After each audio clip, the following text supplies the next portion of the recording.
देखिए, अगर हम आज़ादी से पहले और आज़ादी के बाद की भी हम बात करते हैं, 75 साल का मैं बार-बार ज़िक्र कर रही हूँ, तो क्या इससे पहले क्या मस्जिदों में अज़ानें नहीं हुआ करती थी? क्या मस्जिदों में अज़ानें होना क्या किसी को उकसाना है?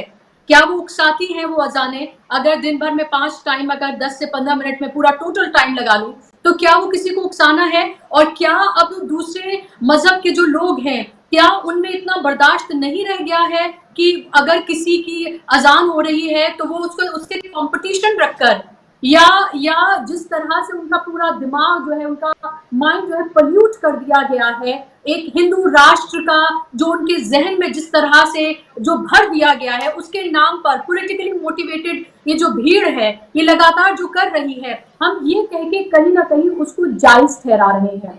दूसरी बात, आप ही बताइए मस्जिद के बाहर खड़े होकर एक कोई भगवा पहने हुए कोई बाबा अगर वो ये कहता है कि वो मुसलमान औरतों का वो खुद बलात्कार कर देगा। अगर कर्नाटका में कोई हिंदुत्ववादी संगठन का एक नेता खड़े होकर कहता है कि तुम्हारी एक लड़की लेके जाओ तो उसकी 10 लड़कियां मैं लेकर आऊंगा।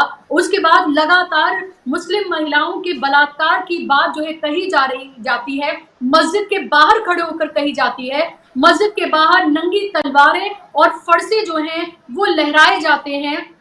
अभद्र भाषा, आपत्तिजनक भाषा का इस्तेमाल लगातार जो है वो किया जाता है। क्या हम इन सबको क्या इनको जायज़ ठहरा सकते हैं? और क्या हम ये कहें कि उकसाना दोनों तरफ से हो रहा है? सबसे पहले हमें आँखें और दिमाग खोलकर हमें दरअसल ये देखना है कि ये तमाम चीज़ें ये हो क्यों रही हैं? किस वजह से हो रही हैं? किसके कहने पर हो रही है? जब तक हम ये बैलेंसिंग करते रहेंगे तो शायद हम कभी भी जो एक इंसाफ की राह है उस पर नहीं जा पाएंगे, क्योंकि हमें राजीव जी ये भी समझना होगा, एक तरफ एक पार्टी जो है वो आप ये देखें कि केंद्र में राज्य में उसका समर्थन तमाम आप पुलिस से लेकर तमाम प्रशासन से लेकर वो किसके तरफ काम कर रहे हैं वो भी आपको पता है। मजलूम के ऊपर ही जुल्म हो रहा है ये भी आपको पता है। एक एसआई को अभी मैं सुन रही थी, एक गाड़ी वाले मध्य प्रदेश में एक एसआई जिनके घर के ऊपर पेट्रोल बम जो है वो फेंके गए, और जब उन्होंने कहा कि अरे तुम तो मेरे पड़ोसी हो, क्या कर रहे हो तुम, तो उनकी बीवी बाहर निकल कर आती है और कहती है अकेला ही मुसलमान का घर है, इसको जला दो।